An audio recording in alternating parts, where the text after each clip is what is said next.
Entonces, en este video vamos a ver el ciclo de motor o el ciclo de Carnot y el ciclo inverso de Carnot. Entonces, el ciclo de Carnot se puede considerar como un ciclo de motor térmico, el más eficiente que permiten las leyes de la física. Por lo tanto, este modelo como tal, o este ciclo, consta de dos procesos isotérmicos y dos procesos adiabáticos. Si recordamos, un proceso isotérmico es aquel proceso donde a lo largo de la temperatura se mantiene constante. Y un proceso adiabático es en el cual no hay transferencia de calor de los alrededores hacia el sistema o del sistema a los alrededores. Es decir, el proceso se mantiene completamente aislado.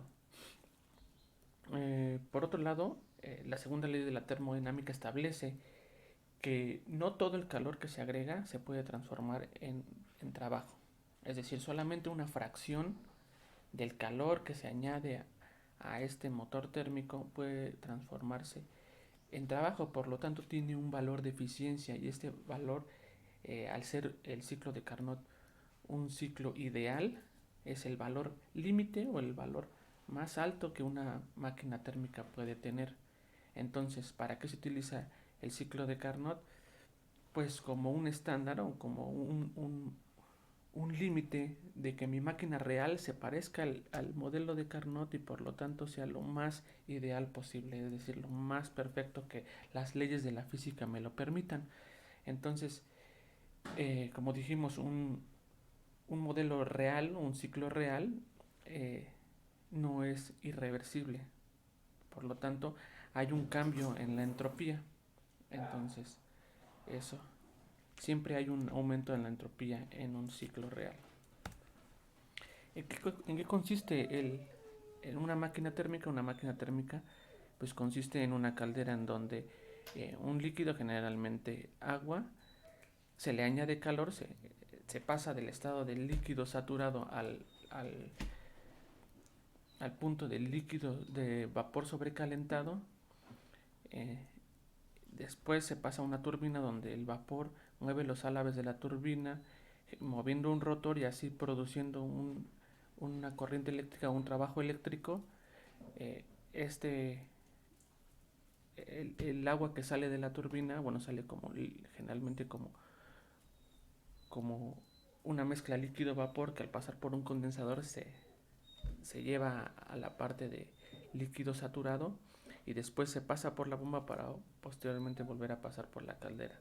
En un diagrama del ciclo de Carnot que se observa en esta parte, y en un diagrama presión-volumen se puede observar como del paso 1 al paso 2 es donde eh, se transfiere calor de los alrededores, en este caso un quemador, hacia la caldera, donde la temperatura interna del, del líquido no varía porque está en el estado de saturación, pero sí aumenta el volumen, disminuyendo la presión del sistema. Posteriormente se sigue expandiendo en la turbina, generando un trabajo, y se observa en el diagrama de temperatura contra entropía como la entropía permanece constante. La temperatura en la turbina disminuye, la temperatura del agua disminuye.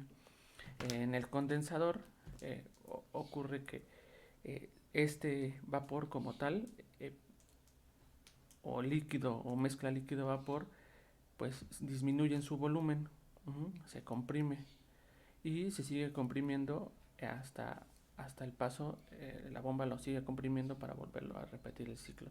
Entonces, aquí es muy importante no confundir. Si en el paso de la caldera yo agrego calor, eso no significa que la temperatura del sistema va a cambiar, no cambia.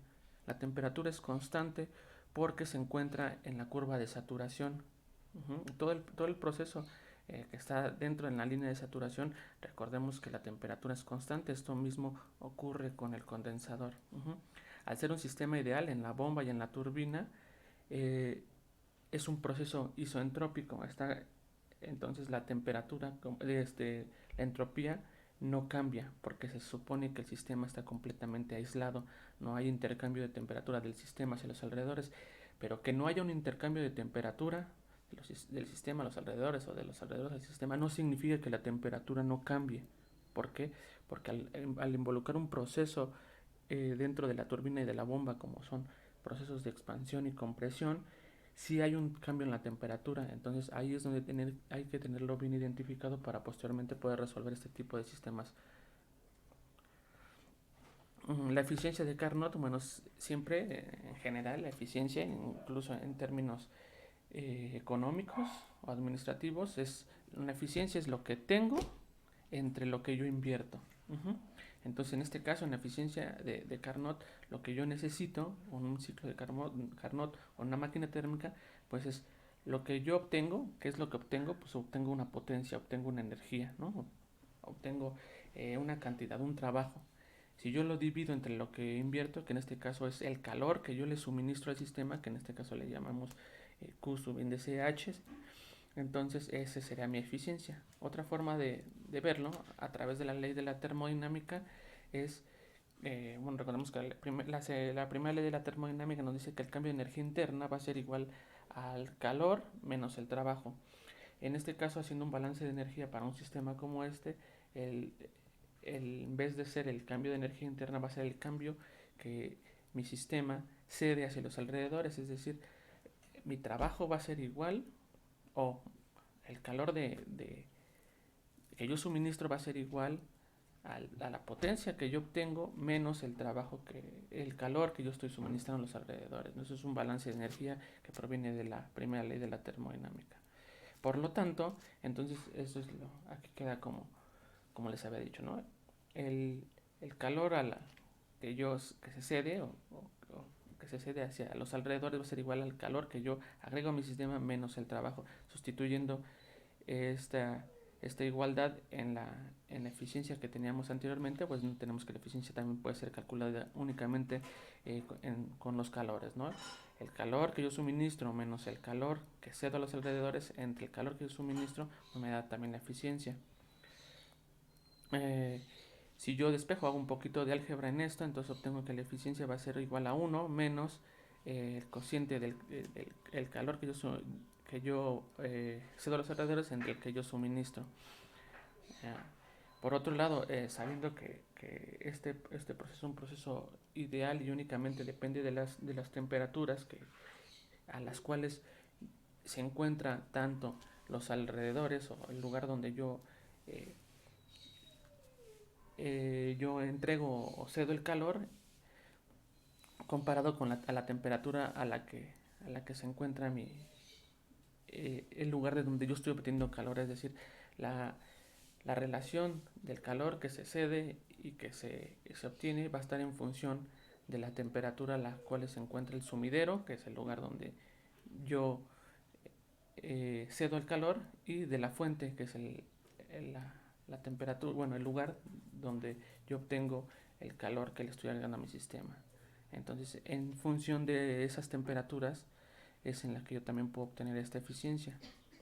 Por lo tanto, si yo hago una relación entre estas dos igualdades, puedo obtener esta igualdad que también me relaciona pues tanto los calores como las temperaturas de mi sistema. Entonces, si yo despejo, puedo obtener esta igualdad a cero, ¿no? Que la suma o la resta de estos me da igual a cero. Por lo tanto, este cambio de entropía también se puede observar como que, bueno, o para obtener el cambio de entropía se puede llegar a la conclusión de que, bueno, la sumatoria de todos estos procesos pues es igual a cero, ¿no? Proveniendo de esta última ecuación. Por lo tanto, entonces así el cambio de entropía de un punto A a un punto B también se puede ver como la integral del cambio del calor con respecto a la temperatura. Entonces, en su forma diferencial, en cualquier punto del sistema, pues se obtiene de esta forma. Entonces, un ciclo de Carnot inverso, o que también es un ciclo de refrigeración o una bomba de calor, se puede observar en la comparativa de estos dos diagramas, pues que es prácticamente lo mismo, pero en vez de yo suministrar calor para producir un trabajo. En el ciclo de Carnot yo agrego trabajo para poder mover el calor de los alrededores al sistema, o bueno, sí, de los alrededores del sistema al sistema de los alrededores, en cualquiera una de las formas, debido a que hay diferencias entre el ciclo de refrigeración o la bomba de calor. El ciclo de refrigeración, pues es, yo quiero remover calor, en este caso, pues si lo comparamos con un refrigerador convencional, quiero remover el calor de los alimentos y desecharlo a los alrededores. Entonces yo quiero disminuir la temperatura.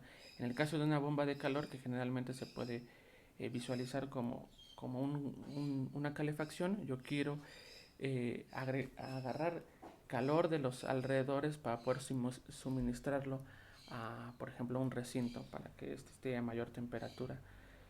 Entonces, lo que necesito en este caso, pues para poder mover esta cantidad de energía, pues es suministrar una cantidad de trabajo. Entonces es completamente lo inverso al ciclo de Carnot. Entonces, aplicando la misma analogía o el mismo razonamiento para poder obtener la eficiencia, lo que obtengo entre lo que invierto, en este caso, en el caso de la bomba de calor, que le vamos a llamar, ya no es una eficiencia, sino le vamos a llamar como un coeficiente, este va a ser igual, bueno, pues, ¿qué es lo que yo quiero? Bueno, suministrar calor a un sistema. Entonces, lo que yo invierto, pues, es la cantidad de energía que yo requiero para moverla. Entonces, aplicamos la misma analogía y obtenemos que ese coeficiente, pues, está dado por estas ecuaciones.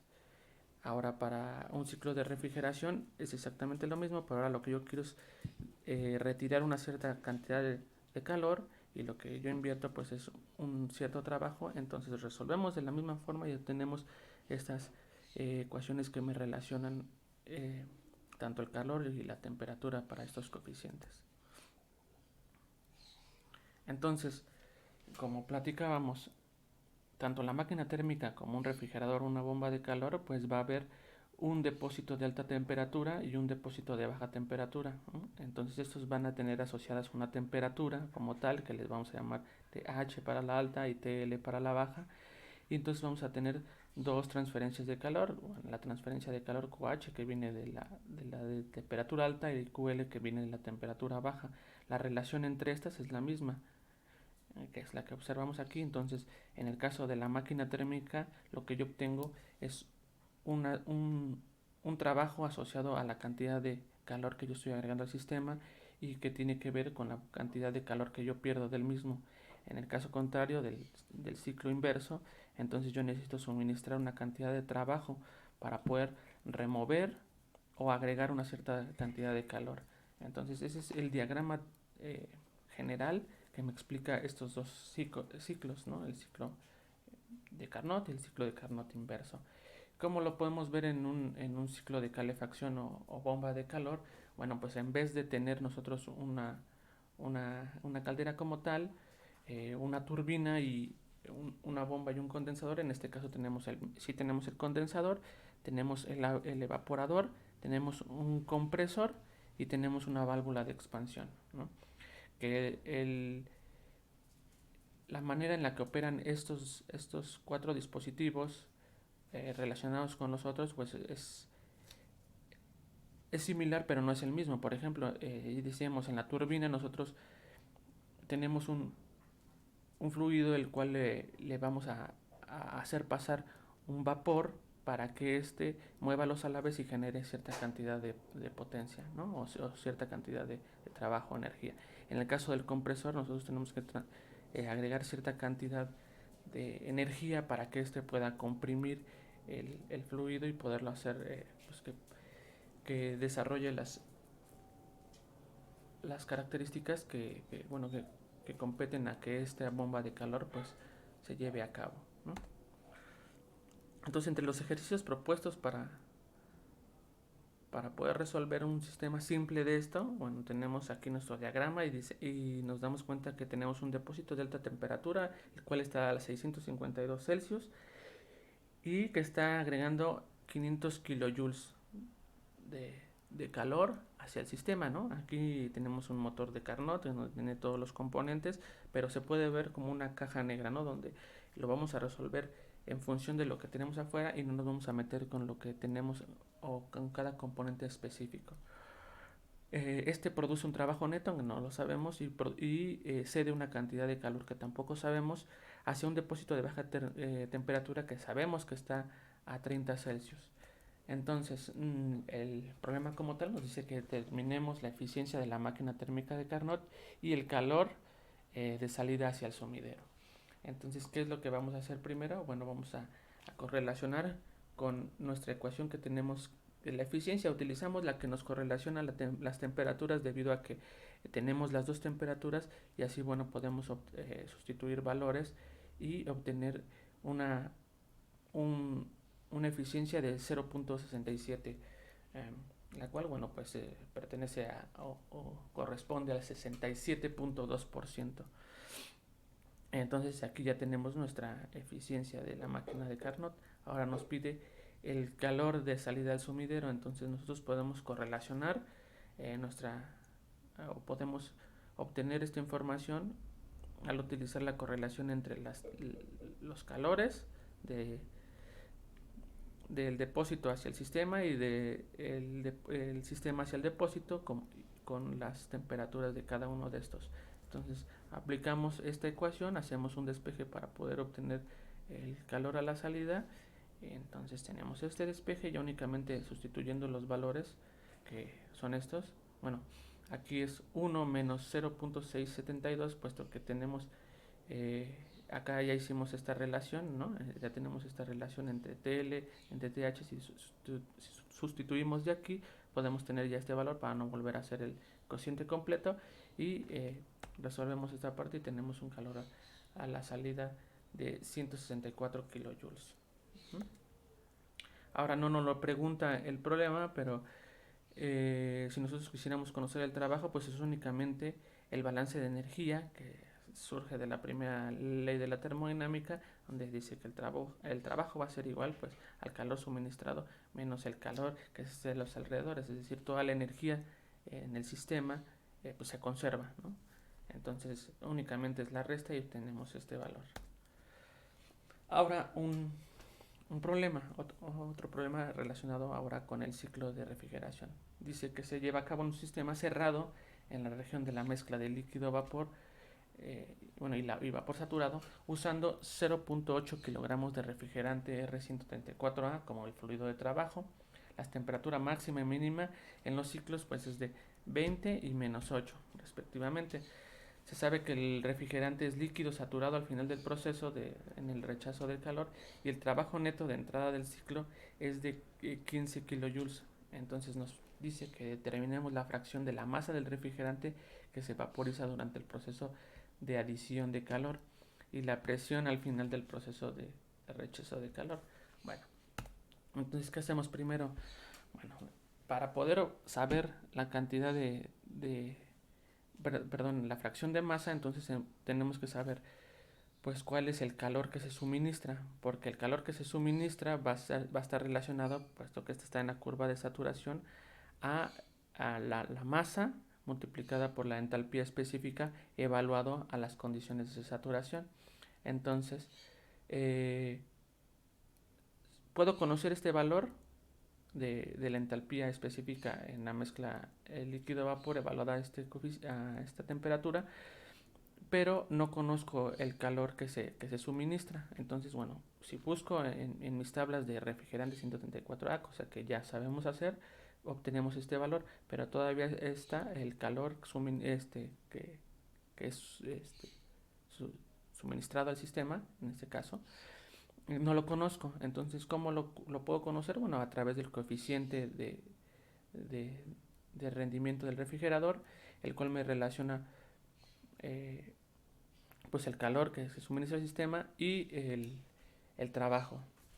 Pero nuevamente, conozco el trabajo porque me lo da el calor, que son 15 kilojoules, pero no conozco el coeficiente. Entonces busco otra ecuación la cual con los valores que tengo me entregue ese coeficiente, y pues son las temperaturas. Ya que pues conozco las dos temperaturas, puedo conocer el coeficiente. Entonces sustituyendo los valores obtengo que ese coeficiente es de 9.464. Entonces como ya conozco ese coeficiente, lo puedo sustituir en la ecuación para poder así conocer, despejar y conocer el calor que se suministra al sistema.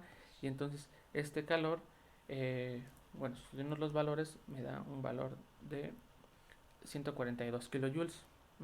Entonces ya tengo el calor, entonces ya lo puedo sustituir en la ecuación, en la primera ecuación que habíamos puesto. Entonces de ahí despejo la masa y entonces obtengo que sustituyendo valores, que la masa es de 0.649 kilogramos. Entonces, ¿cuál es aquí me preguntan que determine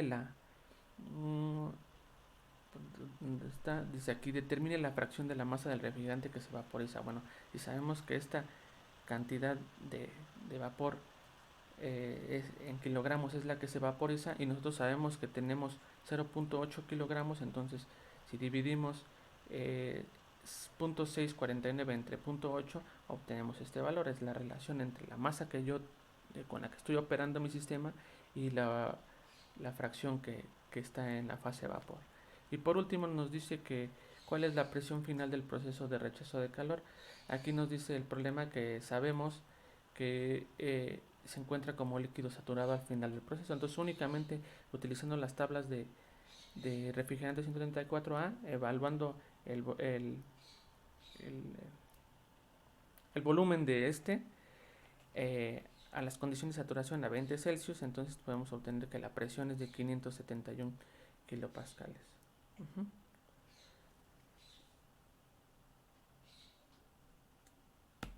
Entonces, ahora tenemos otro problema asociado a una bomba de calor.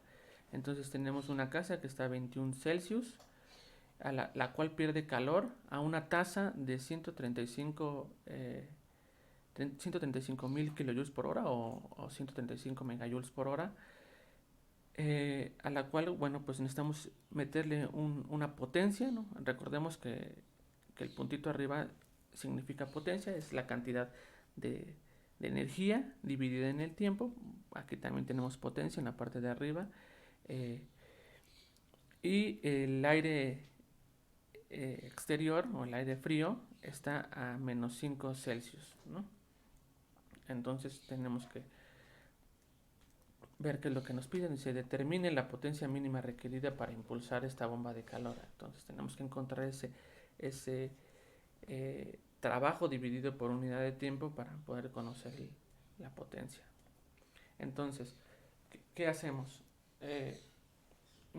Encontramos una ecuación que nos correlacione el calor que está perdiendo la casa, en este caso, que es el calor de salida, que es el calor de alta temperatura, dividido entre la potencia, en este caso el trabajo, que me correlaciona al coeficiente de operación de pero pues no lo conocemos en sí. Entonces buscamos una ecuación que me correlacione y como tenemos las dos temperaturas, podemos aplicar esta ecuación. Sustituyendo los valores, obtenemos que este coeficiente es de 11.3. Entonces ya conocemos el coeficiente, tenemos el valor en este caso de la potencia de salida de calor. Entonces podemos sustituir, utilizando únicamente dividiéndola entre el tiempo, podemos sustituir los valores, y aquí tenemos, ¿no? Sustituimos, en este caso pues tenemos que son 135.000 kilojoules por hora. Entonces transformamos las unidades de hora a segundos para que nos dé potencia, porque potencia, acuérdate que es por dividido en 3 segundos, y entonces tenemos 3.32 kilowatts. 2 kilojoules entre segundo me da kilowatts. Entonces tenemos ese valor, y prácticamente ahí se acaba el problema, ¿no? Podemos también calcular el calor que se tiene a la salida únicamente haciendo el balance de energía, es decir, tenemos que este es el trabajo o la potencia neta que se necesita. Entonces podemos hacer la resta entre estos dos valores para poder obtener el valor a la salida, pero eso no lo pide el problema, pero también lo podemos conocer. Ahora, como problemas propuestos para que practiquen, están estos. Entonces aquí pueden pausar el video para anotarlos y empezar a resolverlos. Y si surge alguna duda de la resolución de cualquiera de estos problemas, podemos preparar un video en el cual se explique a detalle cada uno de cada resolución de estos problemas. Entonces esta es una parte, esta es otra parte. Les digo, pueden pausar el video para que los puedan notar y los puedan resolver.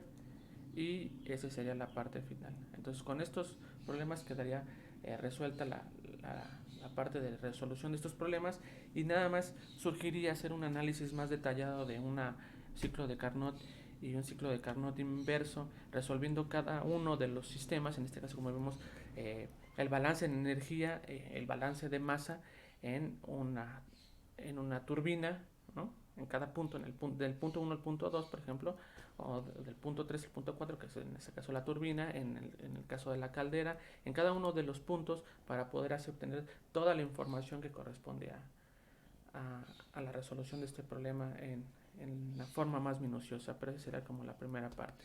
Entonces eso es todo.